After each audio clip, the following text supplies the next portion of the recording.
Speak your word and not running into your home. Come on. I see your light. You bring my word to life. I'm coming after your love. Hey. I'm not shaking. I'm not letting go. Come on. Everything comes alive in my life as we lift you higher. Let your freedom rise in our life as we lift you up. Sing it out, sing it out. Freedom is here. Come on. So take the limits off, no matter what the call. Running after your call. I will run this race to see you face to face. Let your power overflow. I'm not shaking, I'm not letting go. Come on. Everything comes alive in my life as we lift you higher. Let your freedom rise in our life as we lift you up. Sing it out, sing it out.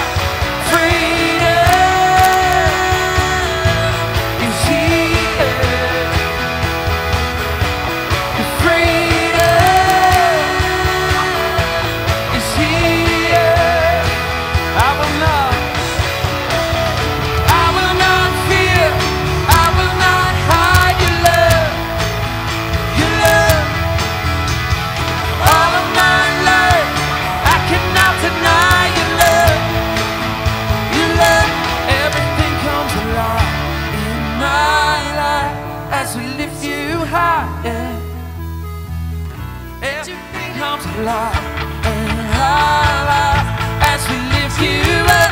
Sing it out, sing it out. Everything comes alive in my life as we lift you higher. Let your freedom rise in our life as we lift you up. Sing it out, sing it out. Freedom.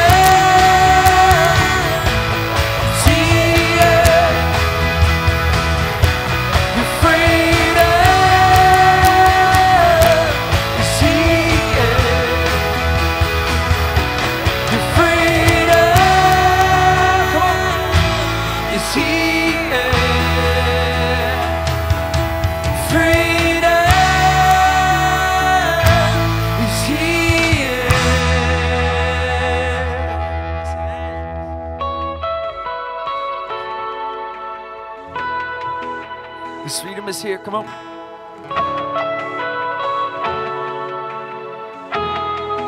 Let's see.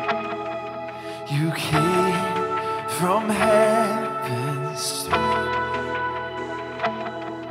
acquainted with our sorrow, to trade the debt we owe. Your suffering for our freedom. The Lamb, come on. The Lamb of God in my place. Lift it up. Your blood poured out, my sin erased. Here was my death, you died, I am raised to life. Hallelujah, the Lamb of God. Yes, we lift it up. My name upon your heart. Hey. My sin upon your shoulders. Yes. The power of sin undone. The cross of my salvation.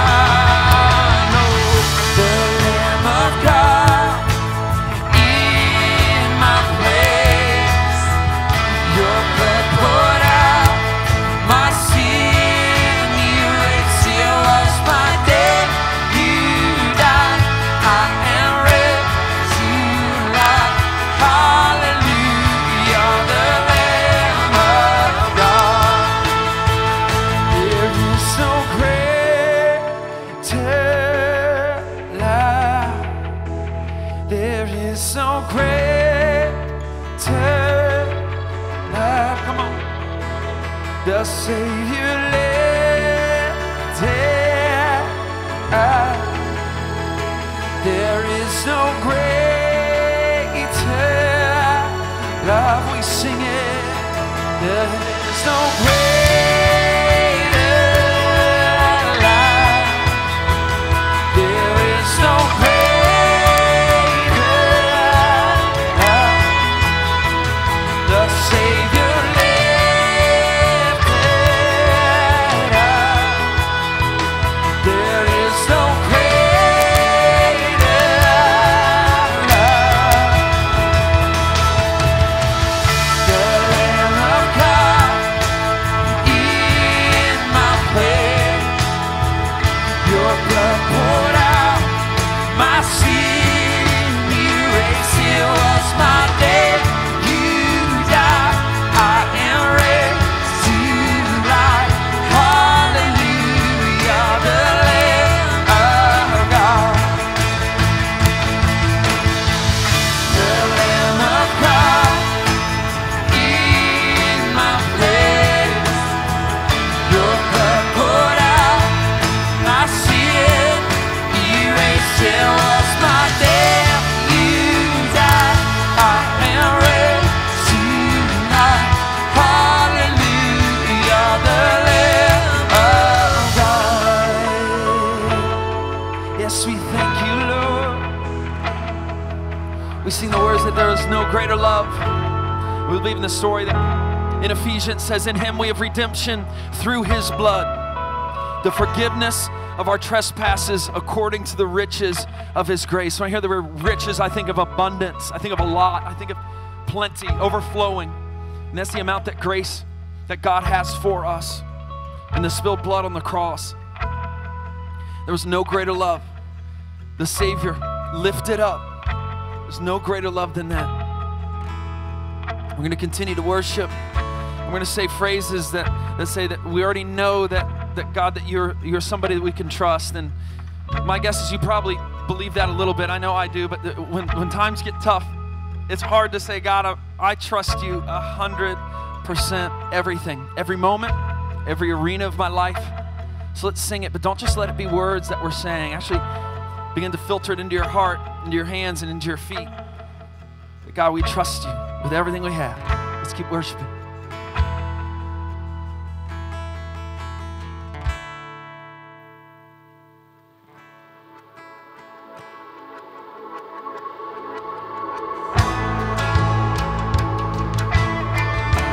There was no greater love. Let's sing him and say he is who he is. He says he is. Come on, you are. You are who you say you are. He's going to do it. You'll do what you say you'll do. You'll be who you've always been to us, Jesus.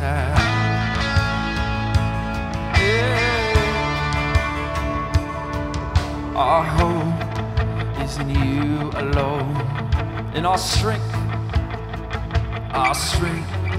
in your mighty name. Our peace in the darkest day remains, Jesus. Come on, we lift it up, we sing this, we know. This we know, we will see the enemy rise. This we know, we will see the victory come. We hold on to every promise you ever made. Jesus, you are unfailing. Yes, you are. Our God, through the wilderness, our joy in the heaviness. Our way, when it seems there is no way, Jesus.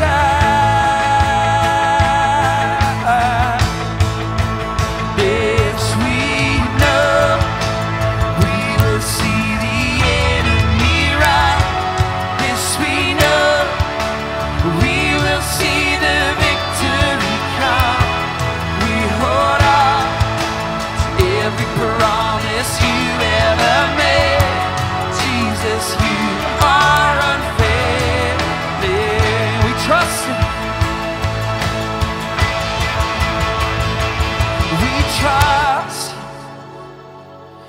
We trust your way are higher than our own. We trust your way are higher than our own. We trust Jesus, we trust you. Your ways are higher than our own, higher. We trust you, and all things we trust you. Your ways are higher than our own. This we know, we will see the enemy rise. This we know, we will see the victory come. We hold out to every promise you ever made. Jesus, you are unfailing. Jesus, you are unfailing. Jesus, you are unfailing.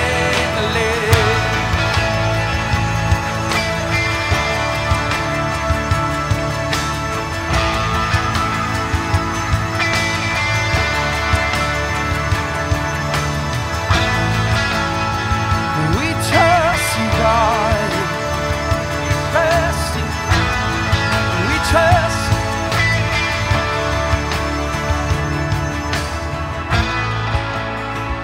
In him we trust. We give him everything.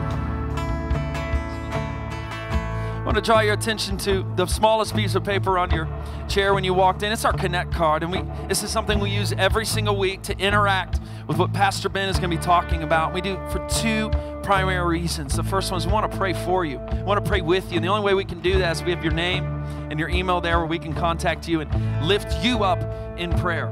That's a big deal for us. We're not just praying to pray. We actually believe that God hears us as his children and can interact in our lives. The second thing is we want to take a step, even if it's just one step. Honestly, if it's just 1 foot in front of the other, one step closer to God, and that's for us our bold step. And we use the Connect card for that. Pastor Ben will describe a little bit how that works, but I'll make sure that we're taking steps together. Say hi to the neighbor next to you. You may have to cross a couple rows, see how many people you can say hello to. In a couple seconds, we're going to continue on.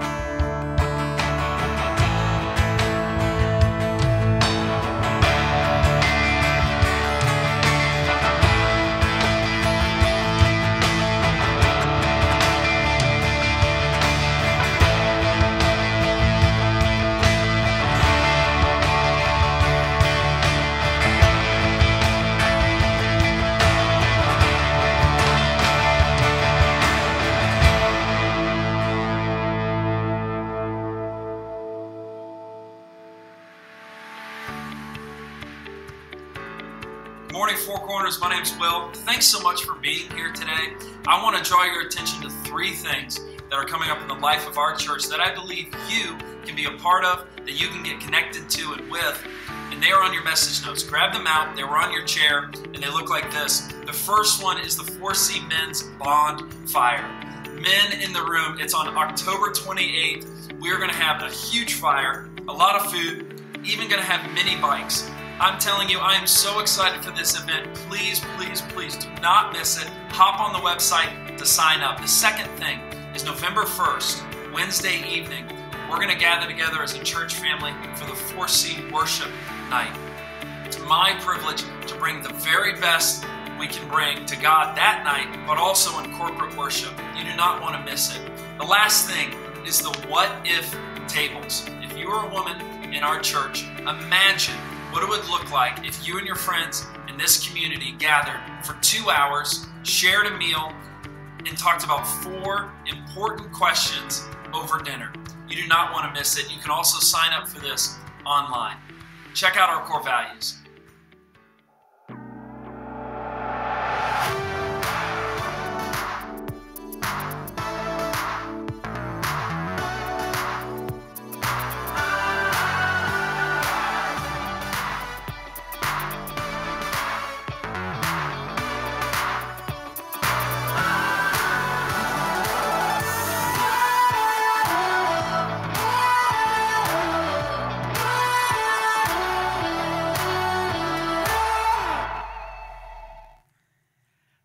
a question for you. How do you know when you're done? For instance, how do you know when you've succeeded at the big thing you're trying to do? I want to talk to you today about a big thing that this church has to do because it comes to us as part of our mission from God. And I want to talk to every parent and grandparent, aunt and uncle, cousin in the room, every person who is becoming an adult and is an adult, because if you're a follower of Jesus, it's part of your mission as well. And the big question really is how do you know if you're doing it? How do you know if you're succeeding at it? Right here on your message notes, they look like this. If you open up on the inside, grab the pen, you can follow along. I want to go ahead and give you the first blank because it will introduce what we're talking about a little bit more directly. The first blank is this. From the very beginning of time, when God first did stuff, the family was God's design to build legacy into the next generation. The family was God's design to build legacy into the next generation. So how do you know if you're a parent, if you're succeeding? How do you know if you're done at that task? When are you done? How do you know if you're winning? If you're a church who comes alongside families to help them succeed, how do you know if you are successful at passing on a legacy of faith to the next generation? Now, this is the fifth in our 6-week series on Family Matters, and I want to let you know, by the way, next week you don't want to miss. I have some of the most exciting news I will have been able to share with you for like the last 6 months. I'm going to reveal next week. You don't want to miss. It specifically speaks to our mission to help families, and you're going to love this if you're a parent. If you have students and they come to this church, you're going to love this announcement. But today I want to give the backdrop for why this issue is so important to us and why our church is so committed to helping families have their best opportunity to become fully developing followers of Jesus. Because the legacy we're building through our families, through your family at home and through our church family, is so important. What we're doing right now as a generation of people transmitting our faith to the next generation is so important. It's so important, but it doesn't always feel urgent. It doesn't always feel like the most important thing. You know the difference between urgent and important, don't you? So for instance, our church used to meet at the other end of Cox Road. We're on this end of Cox Road now. We used to meet on the other end of Cox Road at a borrowed church building that we went in and remodeled and stuff. And our kids used to meet in an upstairs area and in a basement area. And in that basement area, there was a sump pump. There was a sump pump. Some of you know where I'm going with this. Now, it's a very important piece of equipment. The ground was near water at the basement level, and if it rained at all, and the way the drainage on the building was, and the way the land sloped, it was a very important piece of equipment. But it never felt all that urgent. It never felt all that urgent. And it ran most of the time just fine.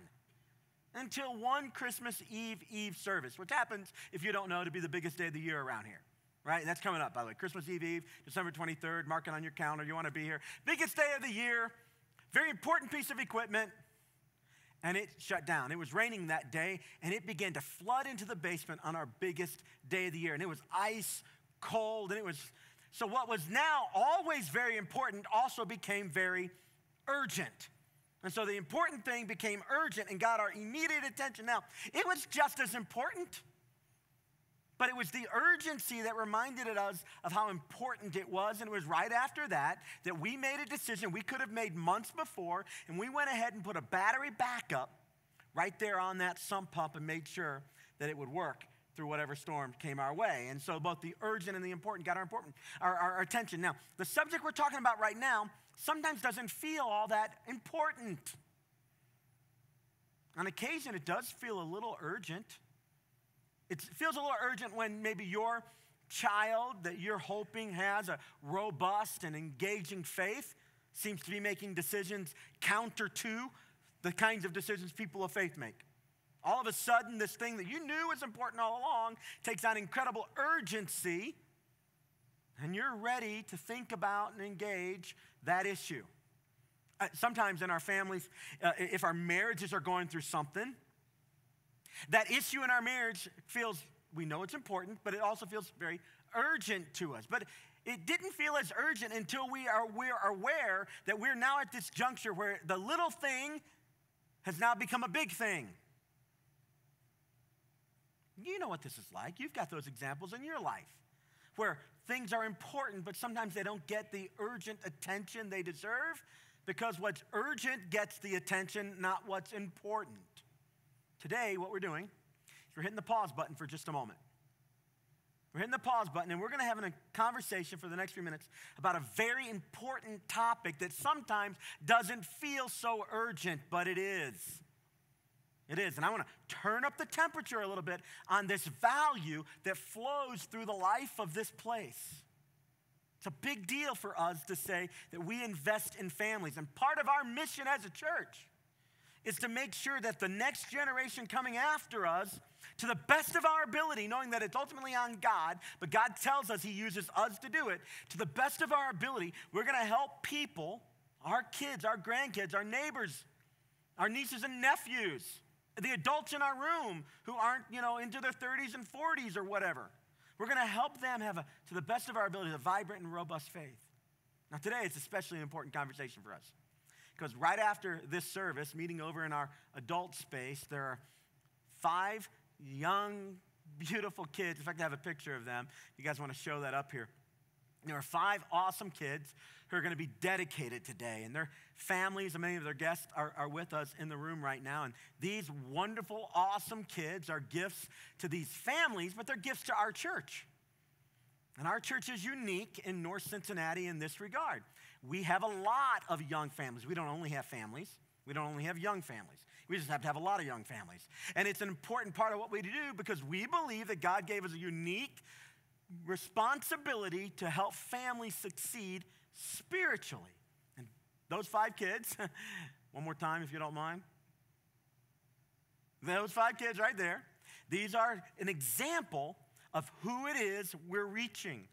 How will we know when we've been successful with those 5 kids? How will we know?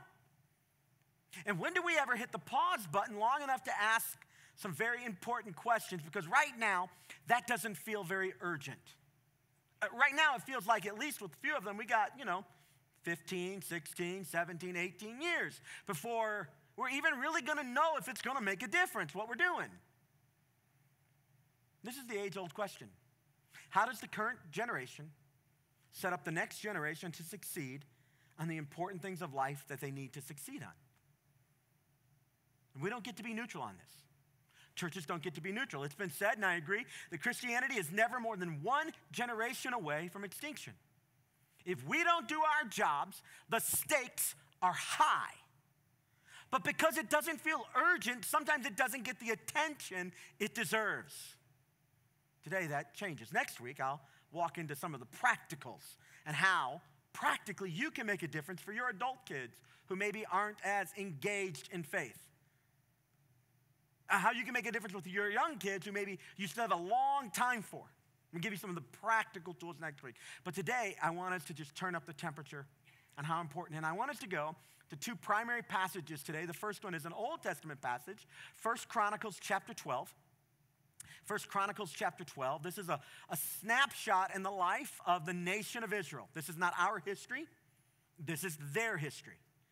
But Jesus said to us as the church, as his followers, that the history of the nation of Israel and all that God did there, we can learn from it, that he was here to fulfill it. He was here to make sense of it for us. And so we're going to look at this snapshot of Israel's history in their ancient writings called 1 Chronicles. And I want you to see one phrase that jumps out at me. Now this chapter 12, is a chapter where they're kind of taking they're chronicling, that's why it's called Chronicles, they're chronicling some of the major movements and major activities of some of the major families.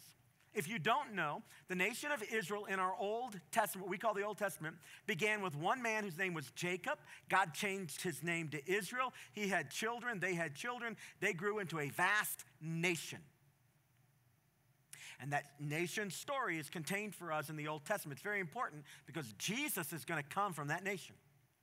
And in the book of Chronicles, a long time before Jesus, we're running down some of the important events in these major families who make up this one family, the children of Israel, right?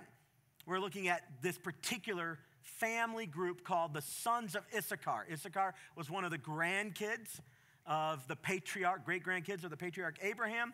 And here's what our Bible says in 1 Corinthians chapter 12. Of the sons of Issachar, so there's the famous guy, the sons, the family of Issachar, the legacy of Issachar, there were men who understood the times with knowledge of what Israel should do, and their chiefs were 200, and all their kinsmen were at their command. One little snapshot from one verse. For us, I'm using it as a bit of a jumping off point to talk about the phrase, they understood the times. The sons of Issachar understood the times that they were in. There was something unique about them that set them apart. They had the ability to do something that's often elusive to many of us.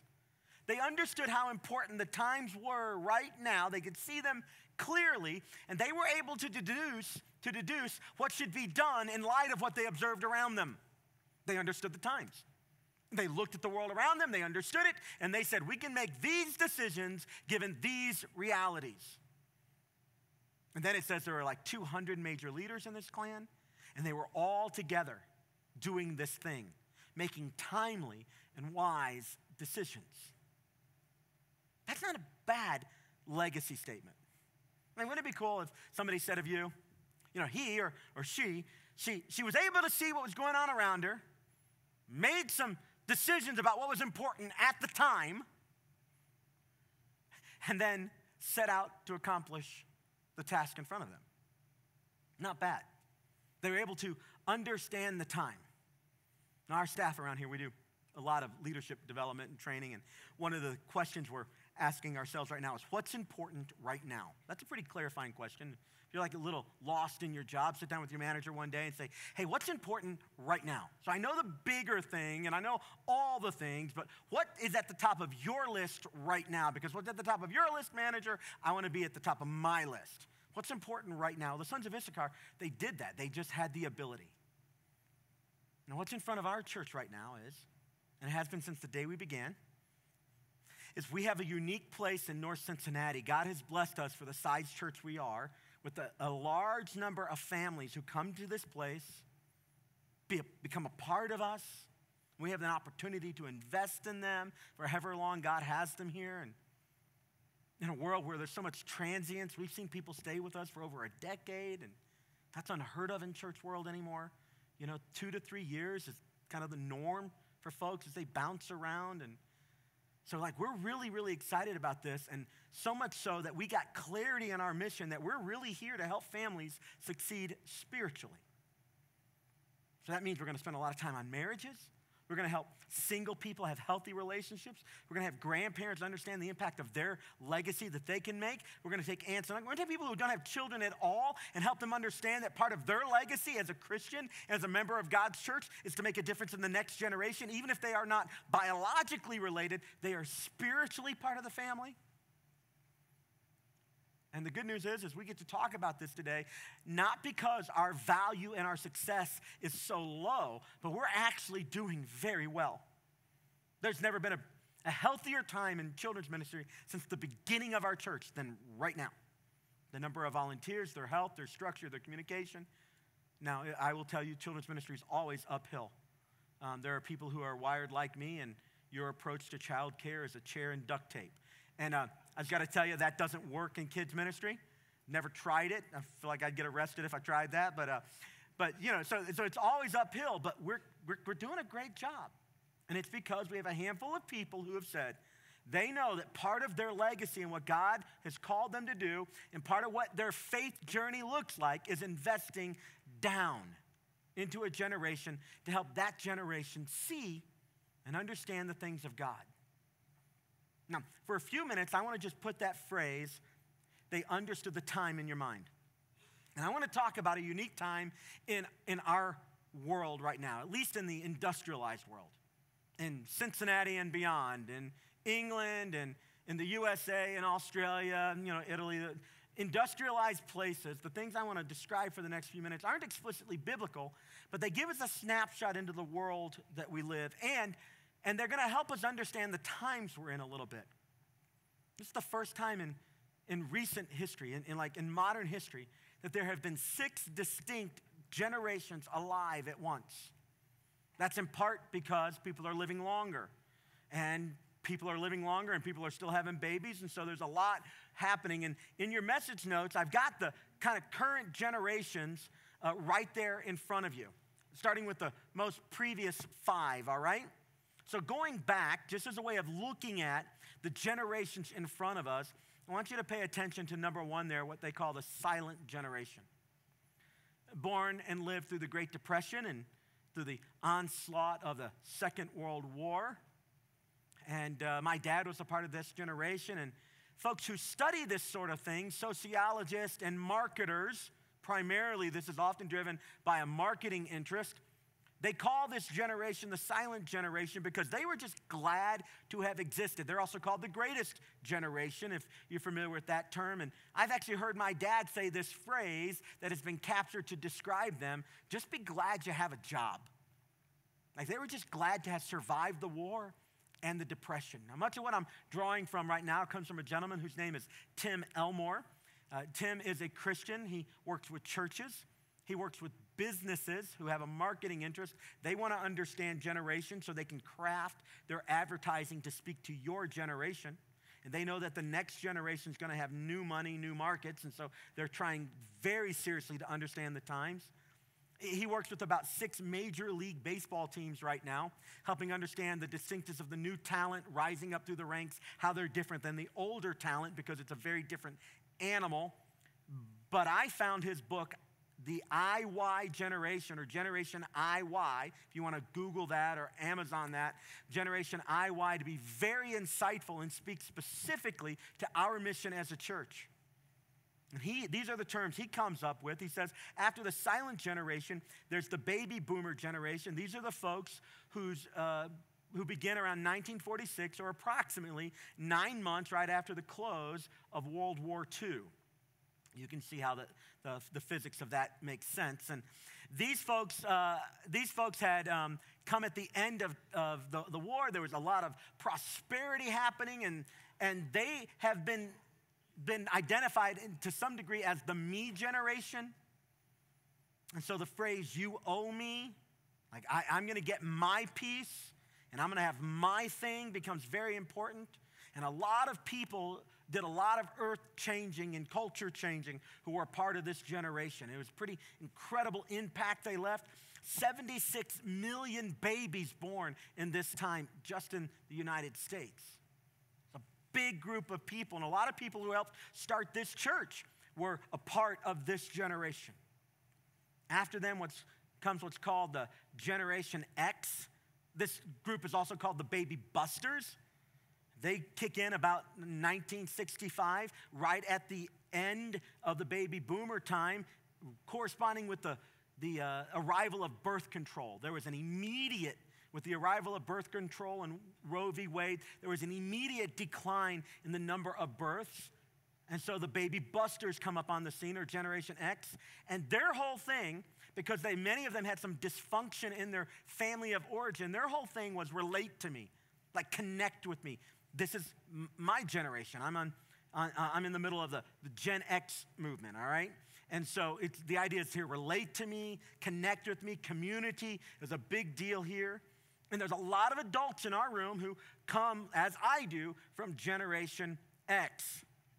But it's the next 2 generations that I want us to focus on for just a minute, because these are the up-and-coming generations. These are the people that those kids that we saw on the screen, these are their parents. And our ability to understand them gives us, I think, a chance to operate like the sons of Issachar, who understood the time, and they were able to decide what should be done. Decide what should be done. So the millennials, children of the 80s and 90s, a lot of you are in the room here from them. This has been called in many ways the most entitled generation. They were also the most financially well-off generation in many ways. And for them, life appears to be a bit of a cafeteria. They walk through the line with their tray and they get a little bit of this, they get a little bit of that, a little bit of college here, a little bit of this over here.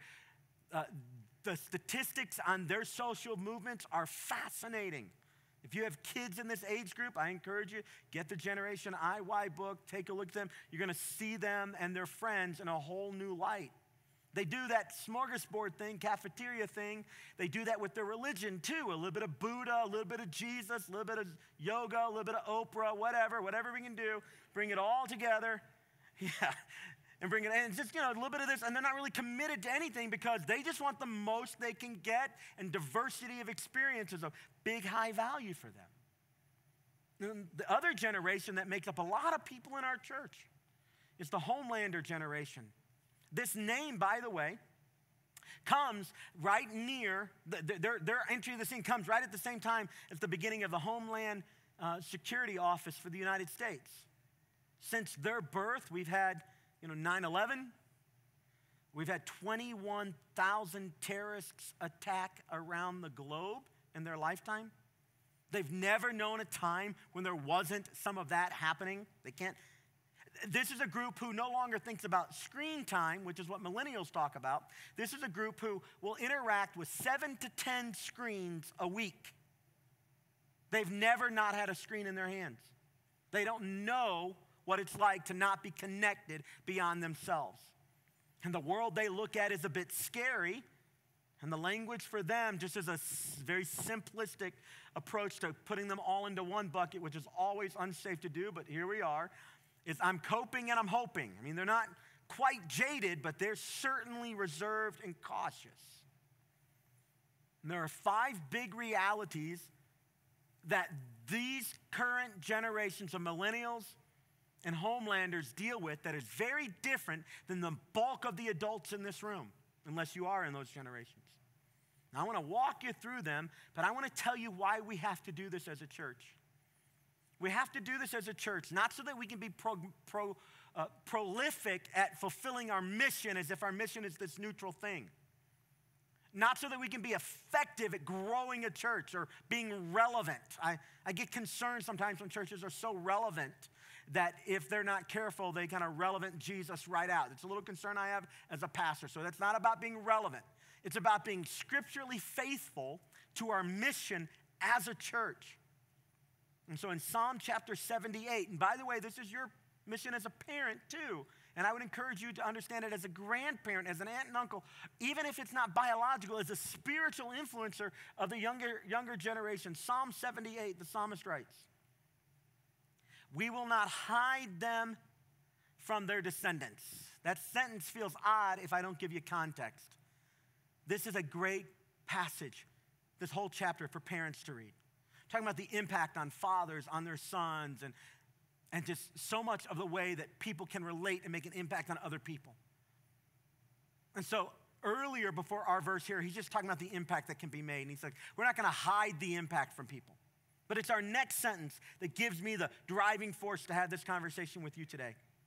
We will tell the next generation the praiseworthy deeds of the Lord, his power, and the wonders he has done. We'll tell the next generation the praiseworthy deeds of the Lord, his power, and the wonders he has done. Now, this is marching orders to some degree for every parent, aunt and uncle, grandparent, certainly for every church, especially a church that God has blessed and given the opportunity to make an impact on young families like ours has.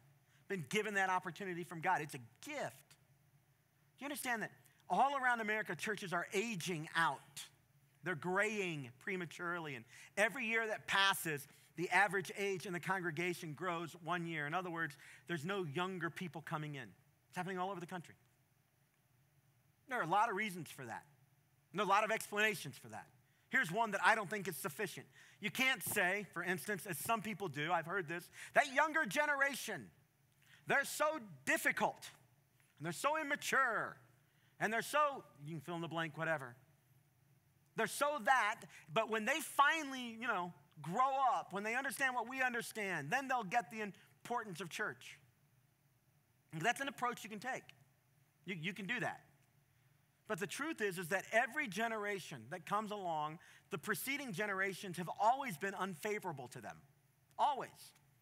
You can go back to ancient Rome about the year 300. They found communication between a husband and a wife. Back and forth communication. little trove of ancient letters they found. So there in the script of the ancient Romans, there's a husband and wife. Their conversation goes something like this. I can't believe, and they name their son, and his friends. It appears as if they don't want to work, and they're out all hours of the night. Now that's 1,700 years old. It could have been what you said last night about your kid, right? Every generation struggles with the generation that comes after because they are different. They have different experiences. So how will we know if we're winning, if we're succeeding at helping the next generation understand the praiseworthy deeds of the Lord? How will we know? Like, how will we measure it? When will the task be done? And if sometimes it doesn't even feel urgent, how will we keep this very important thing in front of us? Let me give you 5 unique characteristics of the last 2 generations on our list, the millennials and the homelanders. Now, these are generalities. It's certainly not true for every person. But Tim Elmore identifies 5 things that when I think about my kids, their friends, and our church, I can resonate with these things. They seem intuitively true to me. And of course, he has statistics to back up his stuff. And I think that our understanding of these things can help us make sure that we do what Psalm 78 tells us to do. Tell the next generation the praiseworthy deeds of the Lord, his power, and the wonders he's done. And when we get done talking about this, I'm going to give us a few so what's for us, and a few ways that you can do it at home, and a few ways we can do it at church, all right? And then next week, we'll drill down, like, how do you talk spiritually with this generation? So let me give you 5 words from Tim Elmore. They each letter of each word spells out the word seen, S-C-E-N-E. You can maybe write this in the margins of your notes. Those of you who are employers, you're managers, and you have people from these generations working for you, you're going to want to pay attention. You have teenagers in your home, pay attention, all right? These are not good nor bad statements. They just are. Here's the first thing. These 2 generations, the millennials and the homelanders, they grew up in a world that is full of speed. Speed. Everything is instant. They can stand in line at Starbucks and pay their mortgage and watch a movie all at the same time. Crazy. Just absolutely crazy. Speed is everything. And in a world where everything is so fast, it's easy to internalize this reality that slow is bad. Slow is bad. It's easy in a world where everything is fast to internalize that slow is bad. And they have. Anything that has to be waited upon is bad. When Simon Sinek, one of the greatest, I think, commentators on the current culture speaks, he talks about the impatience that's prevalent in millennials and in homelanders today. And he says, managers, parents, before you get upset at them for this, realize that they are the product of the environment that we created for them. It's not even their fault. It just is what it is. And it's not all bad. Number 2, the letter C. Theirs is a world full of convenience. Convenience. And because convenience is so present, then they often will internalize the value that hard is bad. Slow is bad, and hard is bad. And Simon Sinek, again, he tells those of us who are working and care about this generation and don't want to just wash our hands of them because they're different. He tells us, be patient with them and help them understand that over time, things that are hard can actually be great for them, even if they don't get an immediate payoff. It may be that there's a delayed gratification that would actually be something they want. The first E is entertainment. Theirs is a world full of entertainment. Netflix is on top of this. Even though they're struggling a little bit financially, I suspect they're going to be fine, but they realize that people want to be entertained all the time. So it used to be that you had to be connected somewhere and you could stream stuff to your little phone device. But in the last several months, they came out with the reality that you could pre-download all the films and all the TV shows you want to watch on your plane ride when you don't have access to the internet. so that the whole time you're riding a plane, you can effectively be streaming what you pre-streamed down onto your It's incredible. If you haven't tried this, this is awesome. This is incredible. You never have to be without your favorite television shows. You never have to wait. If you're in a doctor's office, you can catch up on whatever show you're binging on. This is incredible, but entertainment is ubiquitous. It's everywhere.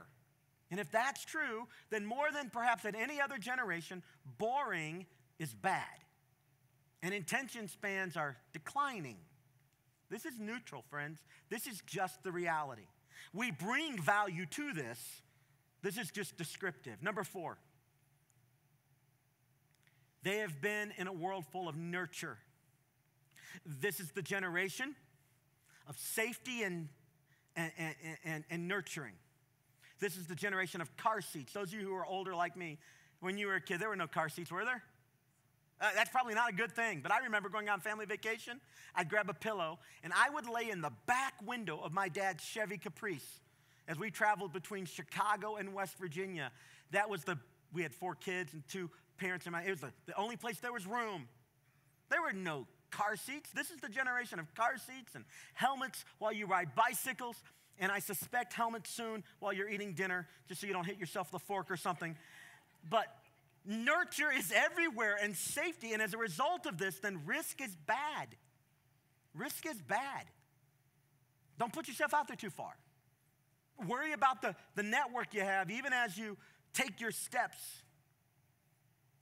Employers are finding more and more that parents are showing up with their kids in their 20s for job interviews. A top Fortune 100 company reported to Simon Sinek recently that they had 7 open positions, interviewed some 40, 50 finalists, and they offered the job, and the first 6 candidates said, to some degree or another, this sounds awesome, thank you for the offer. I either have to check with my parents or my parents would like to talk with you before I sign on. They were all summarily disregarded and kicked out of the opportunity for that job. I'm not making a statement, but I'm just saying it's a nurtured culture. Number 5, the culture of entitlement. There's always been entitlement in almost every generation except for the silent generation. They were just glad to be there and they had survived. But this is a culture of entitlement. And again, this is not all bad. Some things you are entitled to. Some things are a right. But as a result of this, sometimes it internalizes that labor is bad. And if you have to work really hard at something over a long period of time, sometimes there's a fatigue that sets in. And here's the thing. We can look at a list like that, and if you're older like me or even older, you can look at that and go, that's horrible, that's bad. If you're younger, you probably are listening and thinking that's not completely true, and you're right. These are summary statements. These are trends, not explicit statements to every single person in all situations. But it would be really dangerous, I think, as a church to not understand the times we're in and understand how it is that the great and marvelous deeds of the Lord can speak to a generation just like that. I'm not willing to wash my hands because it's hard for us. It requires older people like me, like many of you in the seats, to decide that we're willing to speak and understand that generation that God has given us the opportunity to minister to. And that it might take us getting outside of our comfort zones to do it. It might take us, God forbid, laying aside our preference for things and picking up their preference for neutral things, amoral issues, and so that we can create an environment to have important conversations in. I'll be honest with you.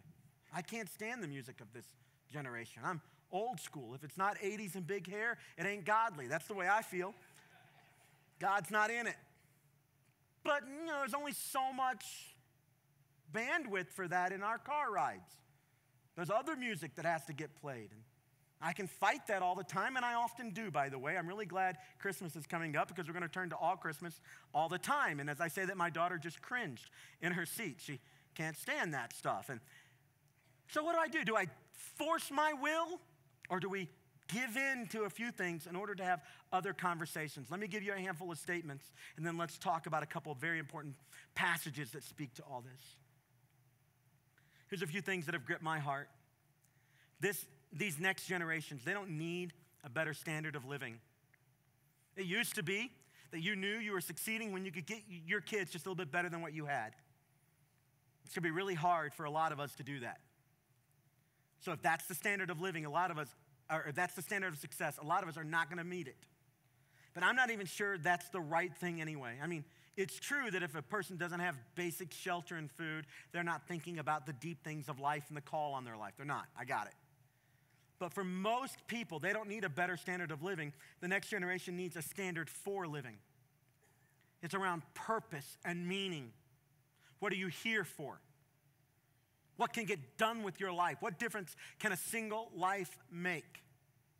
How can you live your life beyond yourself? A standard for living versus a standard of living. And it requires older people with resources like me to get behind that value statement and say, we'll take some of what God has blessed us with, wisdom and experience and money and time, and we'll invest that deeply into the next generation because they think that what they need from us is bigger and better toys, but that's not what they need from us. What they need from us is a deep investment to environments that will help them ask the deeper questions. It's every generation's responsibility and privilege to pass along the praiseworthy deeds of the Lord to the generations that follow. But Christians historically have done a poor job at this. There seems to almost always be a gap. And only in the last couple of generations has the gap been studied somewhat scientifically. How does the faith get transmitted from one generation to the next? It's a very complicated and very personal thing that happens. And so whatever rules and principles we come up with don't apply to everybody all the time, but there are a handful of things that we can say with clarity. We're going to do a little bit of that today and a lot more next week that you can use to help connect along the important, true success of helping a person who's younger than you. Maybe your kids, maybe your adult kids. Ask very important questions of themselves, spiritually speaking. So, homelanders especially, they don't need adults for information anymore. But they do need adults for interpretation. They don't need adults for information. Used to be that you had to go to an adult, a teacher, a librarian, a scientist to get the information you needed. Not anymore. You know, a couple movements of the finger and a button pressed, and they're there. You put me in a corner and one of my kids in the corner and say, find out about this information, and they are going to have 10 times more information, whatever time allotment that they're given, than I'm going to be able to pull up. Information is not a problem anymore. But the interpretation, the meaning of that information is important. This hit me very hard one day as a parent, one of my least favorite days as a parent. We got a call from school. By the way, they almost never call with good news, do they? Oh, it's bad. There's somebody who needs to work on the PR there, all right? They almost never call with good news. We got a call from the school once. And one of my sons was in the cafeteria, and one of his buddies had brought a little iTouch to school with him.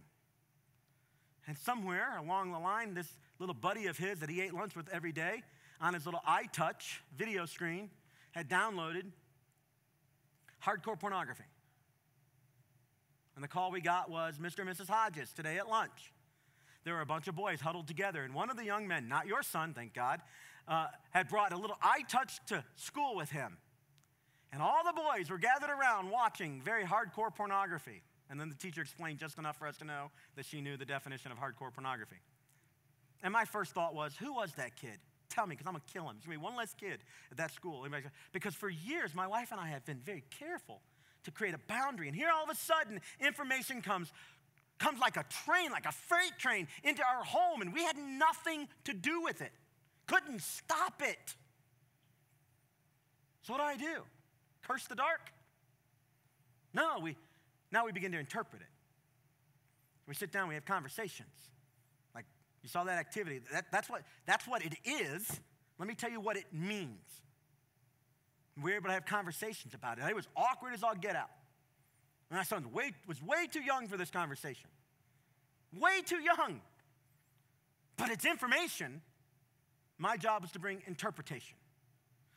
Parents, older people in the room, listen. That is a gift you can give this younger generation. It may feel like they're not listening, and often, I will be honest with you, they're not. They're not. But you're going to discover in a passage in just a moment, we're going to buzz in. There's a couple things that just jump out that become tools for us. You are not handicapped. This is not a war you cannot win. You can actually make a difference, and you can be largely successful. Over the course of your life, you can win, even though in particular moments you may be losing a battle. Number 5, our job is to help the next generation to see the world in a way that sets them up for success.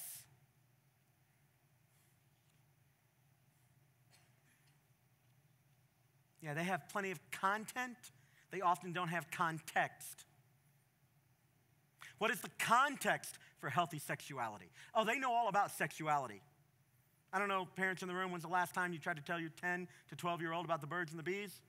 You probably were too late. They used to say that by the time a kid was in 6th grade, parents needed to have told her they've already heard it on the bus or whatever. Now it's 4th grade, right? So they know about the stuff. They have the content, they don't have the context. So how are you going to be successful at creating a place where context can be discussed, not just the thing itself? Number 6, here's a deep, deep value I have, that when we help the next generation win, we win as well. Nobody wins. Nobody wins if we're not successful at transferring the faith down. Nobody wins. So let me give you 2 passages, and you may want to write this sentence down. I'm going to give you 2 passages that talk about the role of the family and the role of the church. We're going to do this very, very quickly because it's not that complicated in principle. We'll tease out the implications next week a bit. But as a summary statement, here's what we're doing here. We're trying to prepare the child or the younger generation for the path. We're not trying to change the path for the child.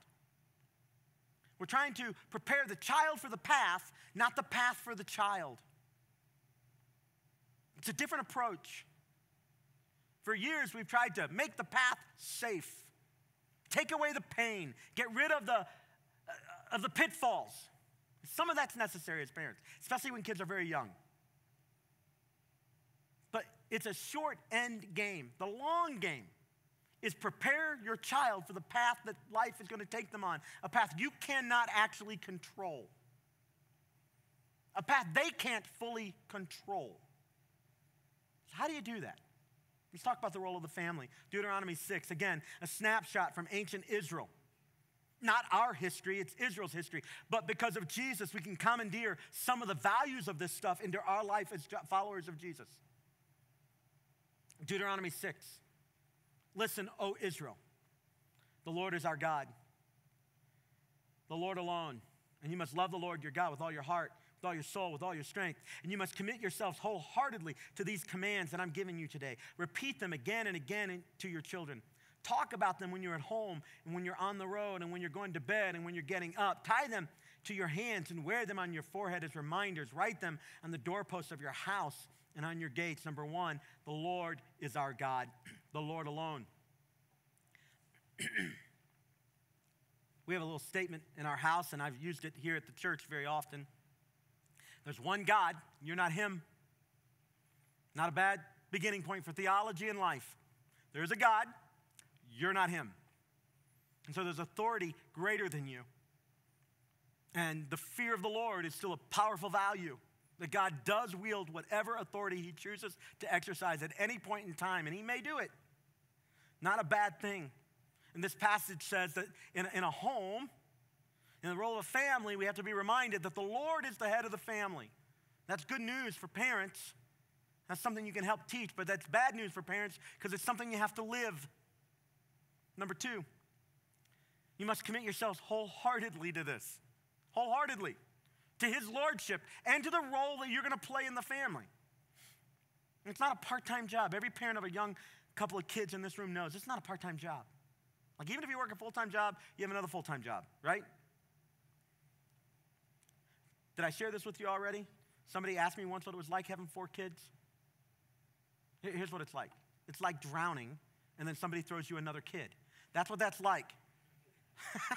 That's what it's like. It's hard. It's full time. You're not done. And I'm discovering that even when they get into the adulthood, you're not done. And my parents have told me for years, you know, you're never not a parent. I'm like, yeah, but I'm good now, right? And they're like, yeah, but I still worry about you. You're never done, right? So when can you say, though, that you're successful at helping transmit the faith? Because you can't make them believe. You can't make them follow Jesus. There comes a point when your authority is over and their will kicks in.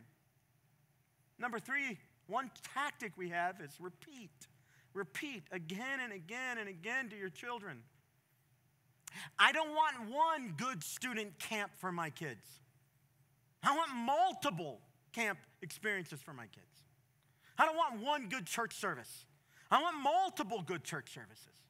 I don't want one good friend. I want multiple good friends. I don't want one adult speaking in my kid's life. I want multiple adults speaking to me. Repeat it over and over and over again, because over the course of a life, you can set a trajectory. A couple of them are going to be duds. Like, we're going to have a few dud services around here. You know that, right? We will. We're the only church in town that ever has a dud service. Doesn't happen often. We have occasionally. And if that's the week that you decided that this was the day you were going to get up and make it to church, and it's a dud, that won't be a problem for you if it's a repeated thing week in and week out, 45 times a year.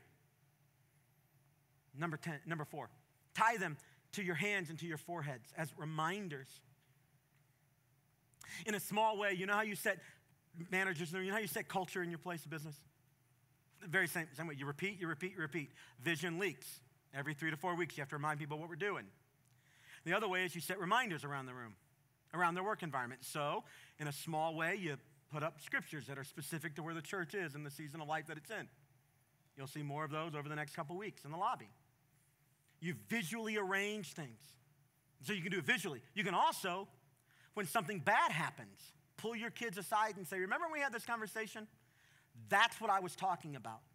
I can't tell you, one of the reasons I'm so grateful to be the pastor of this church, you have provided me so much conversation at mealtime with my kids, both good and bad. I've been able to say, let me tell you something somebody did good. Ba-bum. And that's exactly what we should do. And then I've often said, without names, let me tell you about a really stupid decision I heard about this week. And that's what we want to avoid. Here's why. Because when you make stupid decisions, the Bible calls it sin. It's not that you're a bad person. No. It's that you open yourself up to harm and to personal pain. And I'm able to show them that because of the example of people in our lives. You act like that and you're going to regret it. Forget how I feel. You will not like that. And over and over and over again, reminding them of our values. Well, what about the role of a church then? Ephesians 4 is the big passage for me and for the staff around here. This is our marching orders. So Christ himself. So what authority are we speaking with? The authority of Christ. It's not Ben talking here. So Christ himself gave the apostles, the prophets, the evangelists, the pastors, and the teachers. These are church leadership, visible church leadership. To equip his people, God's people, Christ's people, for works of service, so that the body of Christ may be built up until we all reach unity in the faith and in the knowledge of the Son of God and become mature, attaining to the whole measure of the fullness of Christ. Then we will no longer be infants. I love this metaphor. We won't be infants, tossed back and forth by the waves and blown here and there by every wind of teaching and by every cunning and craftiness of people in their deceitful scheming. Instead, speaking the truth in love, we will grow to become in every respect the mature body of him who is the head, that is Christ. So the responsibility of the church, one of the reasons why I want my kids here, one of the reasons why I'm so glad that our church invests deeply in the next generation is it's the church's job to equip my disciples, my kids who are disciples, to become mature in the faith. It's also my job. And together we make an incredible partnership. When they were very young, I could do a lot more. As they're older and life goes different directions, I need a team around me. You do too. And the church helps make that happen. What's the goal of this equipping? Number 1, it's unity, it's knowing God, and it's maturity. Well, those are 3 values we don't see enough of. Unity, knowing God, and maturity. The opposite picture was, number 3, the impact will be stability, not the tossing back and forth. Wouldn't parents you love to think that your kids were hitting their middle 20s and there was an emotional and spiritual stability in them that no matter where life's path took them, they were prepared for that path. That's possible. At least they can be on their way to being prepared, even if they're not fully prepared. It's very possible. The scripture makes it clear that what we're going to have to do is we're going to have to equip them. And the church can help do that. And then the other thing the impact will be is discernment of truth. Like we'll be able to look at something and go, you know what? That don't pass the smell test. That's not right. I'm going to lean in. I'm going to investigate here a little bit. That doesn't seem right to me. And when they hear a lie out there, ultimately all lies are from the father of lies, whose goal is to kill, steal, and destroy everything you hold dear. When they smell a lie, they're going to be able to, back away from it. Discern truth. That thing there that you're telling me, you're implying is going to bring me happiness, I know is actually going to bring me pain. And they'll learn some of that from their own experiences. They'll get burned a few times, and they'll be able to learn that from people around them as well, so long as they have people around them. Number 4 might be the most powerful thing in this passage. Speaking the truth in love. Speaking the truth in love. The fruit will be speaking the truth in love and growth to maturity. Let me put it simply as I have it in your notes. Speaking the truth in love brings growth.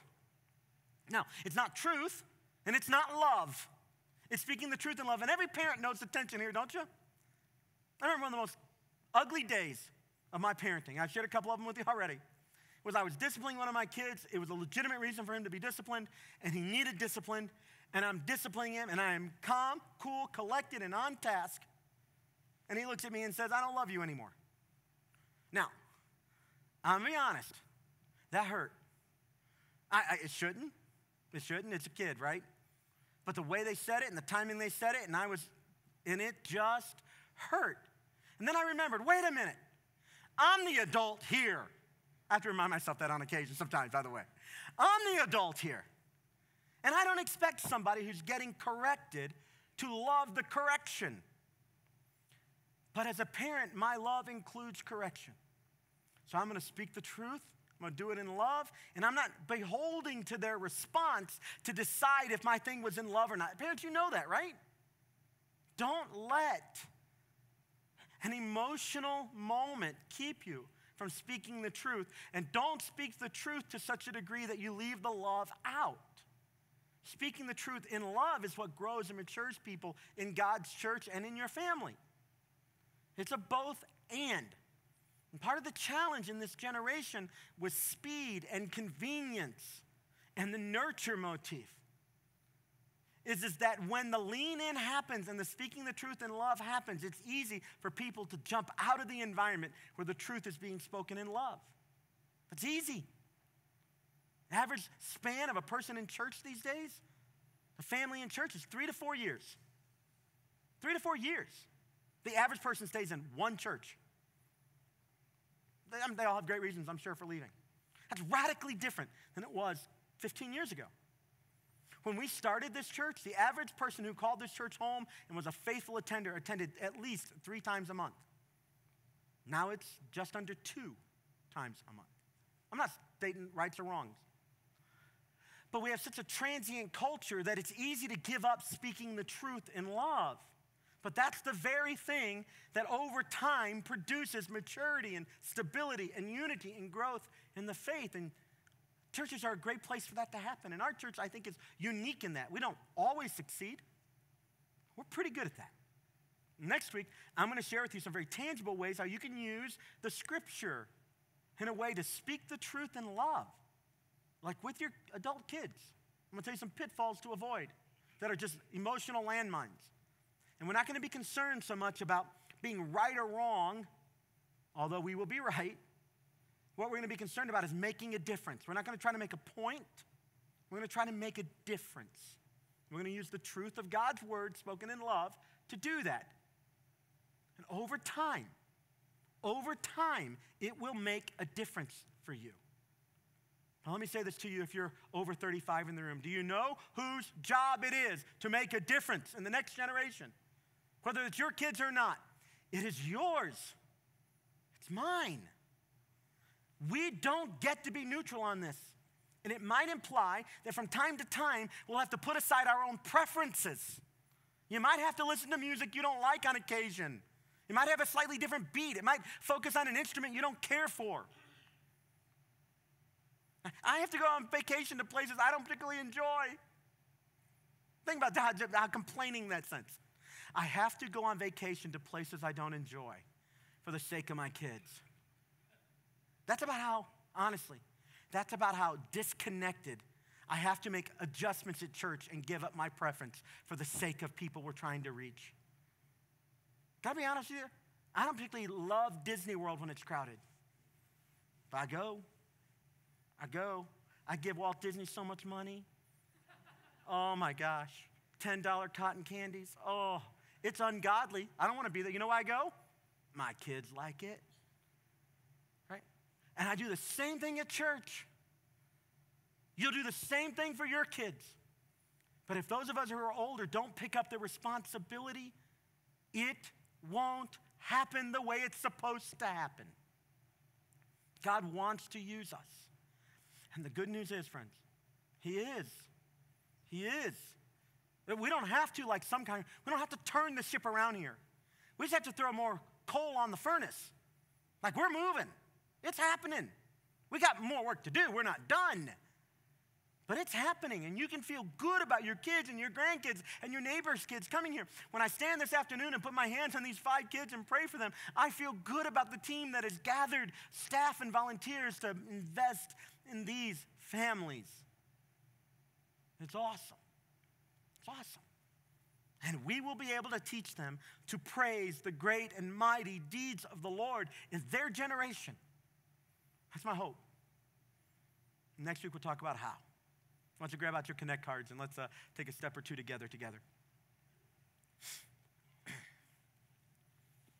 I want to call your attention to next step A. That says, today I'm making Jesus my Savior and Lord. Now, no matter which generation you're in, here's the truth. You're going to stand before God one day. You are.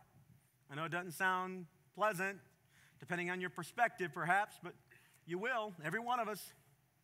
Young and old. And on that day, God's going to say to us some version of, on what basis do we have a relationship? And you can offer your own good works. You can offer how hard you tried. You can offer some philosophy. But the New Testament tells us very clearly none of that's going to work. None of that secures your relationship to your Heavenly Father. What works is the work that Jesus did on the cross and in His resurrection. And that alone, and our faith in it, that alone secures us a relationship with our Heavenly Father. So if you'd like to begin one today, I'd ask you to take your pen and check next step A and be declaring by that act of faith that you're a sinner and you need a Savior. You can't save yourself, but you'll trust the work Jesus did for you. That'll save you. Or how about next step B? Today I'm choosing to be baptized. Last week we baptized 7 people. Oh my goodness. Like in the last several months, so many people getting baptized. And on December 10th, we already have 4 adults going to be baptized. That number will grow, and it's the last baptism of the year. So if you haven't been baptized, there's no reason to let this year end. It's a good time. If you have questions, check it, and let's get you, have that conversation at least. Be bold, take that risk, and maybe go ahead and get signed up for baptism. Or next step C, here's what it says. I'm going straight for the jugular here, all right? Hey, contact me about making an investment in 4C's next generation through serving. So this would be a gift of time. This is not for everybody. I don't need you to do it out of guilt. Listen, we're just not there. We're not desperate. Thank God there were days we were. We're not. But if, as I was talking, you think that maybe you would like to talk about serving in kids or students or with 20-somethings, there's ample opportunity to serve with young married couples. That's coming up in the new year. But we need to do the work now. If that at all sounds interesting, you feel a stirring there, check it and let's have the conversation. The check is not committing you. The check is committing you to a conversation to find out about the opportunity. All right? And then next step, D, says contact me about making an investment through financial giving. If God's blessed you with more than you need, I'd love to have a very brief conversation via email about a couple of opportunities you can use your extra blessing with to make a difference in young families here and now. There's always need here. And many times the need outpaces our resources. And people are generous, and they're generous in part because of opportunities like what we're doing right now. They respond. And so if that's you, this is not for everybody. check the box and I'll send you some information and we can start a dialogue. And again, you're not committing to anything other than finding out about the opportunities. And then next step, E, says, please send me information about 4C's Grow experiences. 4C's Grow experiences, these are those 4 unique experiences where we help people grow. You come together for a couple of hours, we feed you dinner. We talk about some very important things from God's word and how it's being lived out in the life of this church, and we help you discover, to know God and find freedom and discover your call and live out your purpose. And we use it as a primary vehicle for maturity and discipleship around here. And if you want to know the dates and all about it, just check the box. We'll send you that information. Let's pray about these.